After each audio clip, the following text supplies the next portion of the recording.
नमस्कार दोस्तों, चलिए जानते हैं हरियाणा की फटाफट 50 बड़ी खबरें सिर्फ 10 मिनटों में। लेकिन उससे पहले आप वीडियो किस जगह से देख रहे हैं कमेंट में जरूर बताएं।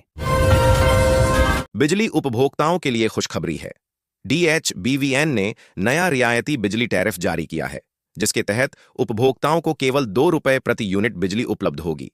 अधिकारियों ने बताया कि इससे घरेलू और छोटे व्यवसायों पर बिजली का खर्च कम होगा और बिजली अधिक सुलभ होगी। एनीमिया मुक्त भारत अभियान में हरियाणा ने बड़ी छलांग लगाई है। राज्य में अब तक 95 लाख से अधिक लोगों की जांच की जा चुकी है। स्वास्थ्य विभाग ने कहा कि यह पहल जन स्वास्थ्य सुधार और एनीमिया नियंत्रण के लिए महत्वपूर्ण कदम साबित हो रही है। गुरुग्राम में स्मार्ट सिटी प्रोजेक्ट के तहत ट्रैफिक मैनेजमेंट सुधारने की योजना शुरू की गई है। इस पहल में स्मार्ट सिग्नल, डिजिटल तंत्र संकेत और वाहन ट्रैकिंग प्रणाली का उपयोग किया जाएगा। अधिकारियों ने बताया कि इससे शहर में यातायात सुगम और सड़क सुरक्षा बेहतर होगी। भारत की पहली हाइड्रोजन ट्रेन ट्रायल के लिए तैयार हो गई है। इस परियोजना में चीन और जर्मनी की एडवांस तकनीक का उपयोग किया गया है। अधिकारियों ने बताया कि यह ट्रेन पर्यावरण अनुकूल होगी और स्वच्छ ऊर्जा पर आधारित होगी। जल्द ही इसे व्यावसायिक संचालन के लिए परीक्षण किया जाएगा। महाग्राम योजना में अनियमितताओं के मामले में जन स्वास्थ्य विभाग के 2 एसडीओ और 1 जेई को निलंबित कर दिया गया है। अधिकारियों ने कहा कि जांच के दौरान भ्रष्टाचार और नियमों के उल्लंघन के साक्ष्य मिले हैं। विभाग ने कहा कि उचित कार्रवाई जारी रहेगी और दोषियों को कड़ी सजा दी जाएगी। फरीदाबाद में प्रदूषण नियंत्रण के लिए नया जागरूकता अभियान शुरू किया गया। अभियान के तहत नागरिकों को वायु प्रदूषण रोकने, कचरा प्रबंधन और हरित क्षेत्र बढ़ाने के उपायों के बारे में जानकारी दी जाएगी। अधिकारियों ने कहा कि इससे शहर में स्वच्छ और सुरक्षित पर्यावरण सुनिश्चित होगा। पानीपत में सड़कों के चौड़ीकरण का काम शुरू कर दिया गया है। इस परियोजना के तहत मुख्य मार्गों को चौड़ा कर यातायात सुगम और सुरक्षित बनाया जाएगा। अधिकारियों ने कहा कि इससे शहर में ट्रैफिक जाम कम होगा और आवागमन में सुधार आएगा। हरियाणा में गंदा पानी नहीं आने देगा, इसके लिए राजस्थान के साथ सहमति बन गई है। परियोजना में 450 करोड़ रुपए खर्च किए जाएंगे। अधिकारियों ने बताया कि यह पहल नदियों और जल स्रोतों को प्रदूषण मुक्त रखने और नागरिकों को स्वच्छ जल उपलब्ध कराने के लिए महत्वपूर्ण कदम है। हिसार में नए कॉलेज का उद्घाटन किया गया, जिससे उच्च शिक्षा को बढ़ावा मिलेगा। कॉलेज में आधुनिक सुविधाओं और गुणवत्तापूर्ण शिक्षा की व्यवस्था है। अधिकारियों ने कहा कि यह पहल छात्रों को बेहतर अध्ययन अवसर और कौशल विकास के मौके प्रदान करेगी, जिससे राज्य में शिक्षा स्तर मजबूत होगा। हरियाणा के डेस्क जिले में 100 बेड का नया अस्पताल बनेगा।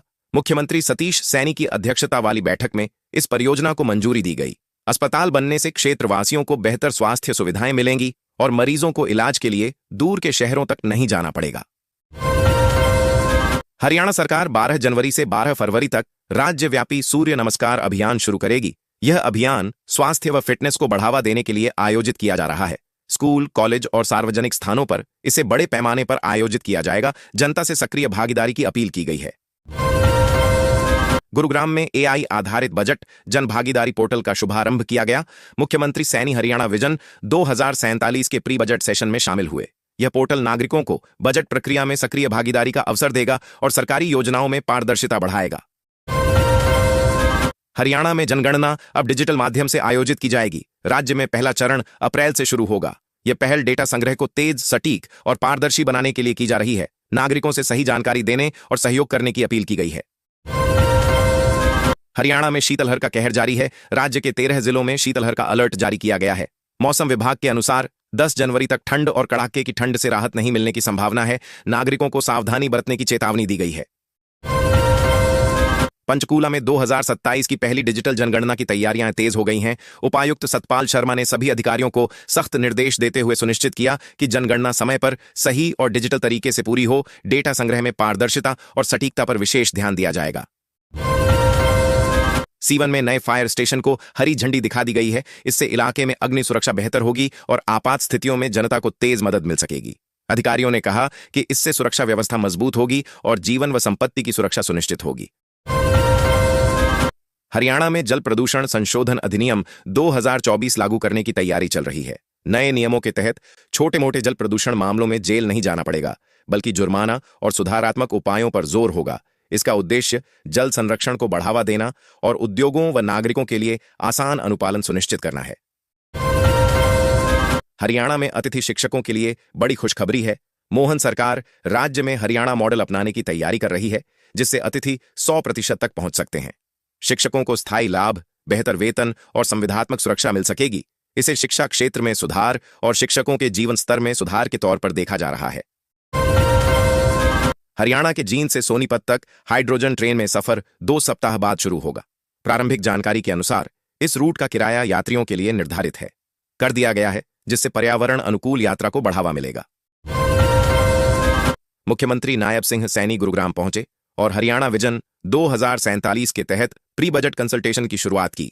इस बैठक में बजट से संबंधित सुझाव और योजना निर्धारण पर चर्चा की जाएगी, ताकि राज्य की दीर्घकालिक विकास रणनीति को सुदृढ़ बनाया जा सके।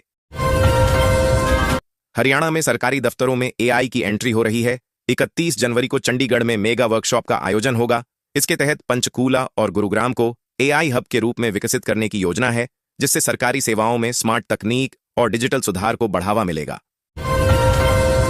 हरियाणा में मनरेगा स्कीम में बदलाव किया गया है, ताकि मजदूरों को उनका हक बेहतर तरीके से मिल सके। नए बदलावों के तहत भुगतान प्रक्रिया को तेज किया जाएगा और रोजगार के अवसर सुनिश्चित किए जाएंगे। अधिकारियों ने कहा कि इससे गरीब और ग्रामीण मजदूरों की जीवन यापन की स्थिति मजबूत होगी। हरियाणा सरकार ने ग्राम सभा की बैठक के नियम बदल दिए हैं। नए नियमों के तहत सभी प्रस्तावों को ग्राम सभा से पास कराना अनिवार्य होगा। सरपंचों ने कहा कि इससे उनकी जिम्मेदारी बढ़ गई है और प्रशासनिक कार्यों में चुनौती बढ़ सकती है। चरखी दादरी में डिजिटल जनगणना 2027 की तैयारियां शुरू हो गई हैं। डेटा संग्रह मोबाइल ऐप के जरिए किया जाएगा, जिससे प्रक्रिया तेज, सटीक और पारदर्शी होगी। अधिकारियों ने कहा कि नागरिकों से सही जानकारी देने और ऐप का उपयोग करने की अपील की गई है। हरियाणा में जल प्रदूषण नियंत्रण अधिनियम 2024 के क्रियान्वयन के लिए उच्च स्तरीय समिति गठित की गई है। समिति के अध्यक्ष मुख्य सचिव अनुराग रस्तोगी होंगे। समिति का उद्देश्य अधिनियम 2024 है के प्रभावी पालन, निगरानी और जल संरक्षण नीतियों को मजबूत बनाना है। हरियाणा में डिजिटल जनगणना 2027 की तैयारियां जोरों पर हैं। राज्य में पहला चरण अप्रैल 2027 से शुरू होगा। डेटा संग्रह मोबाइल ऐप और डिजिटल प्लेटफॉर्म के जरिए किया जाएगा। अधिकारियों ने नागरिकों से सही जानकारी देने और सहयोग करने की अपील की है। यह प्रक्रिया तेज, सटीक और पारदर्शी होगी। हरियाणा में 12 जनवरी से 12 फरवरी तक राज्यव्यापी सूर्य नमस्कार अभियान आयोजित होगा। यह अभियान स्वास्थ्य और फिटनेस को बढ़ावा देने के लिए शुरू किया गया है। स्कूल, कॉलेज और सार्वजनिक स्थानों पर इसे बड़े पैमाने पर आयोजित किया जाएगा। नागरिकों से सक्रिय भागीदारी की अपील की गई है। गुरुग्राम में AI आधारित बजट जनभागीदारी पोर्टल लॉन्च किया गया। मुख्यमंत्री नायब सिंह सैनी ने हरियाणा विजन 2047 के प्री बजट सेशन में पोर्टल का उद्घाटन किया। इस पोर्टल के माध्यम से नागरिक बजट संबंधी सुझाव दे सकेंगे और सरकारी योजनाओं में पारदर्शिता और सहभागिता बनाए रखने का दिए निर्देश। हरियाणा सरकार ने जल प्रदूषण नियंत्रण अधिनियम 2024 के प्रभावी क्रियान्वयन के लिए उच्च स्तरीय समिति गठित की है। समिति के अध्यक्ष मुख्य सचिव अनुराग रस्तोगी होंगे। इसका उद्देश्य जल संरक्षण, प्रदूषण नियंत्रण और सरकारी नीतियों की समीक्षा व निगरानी करना है।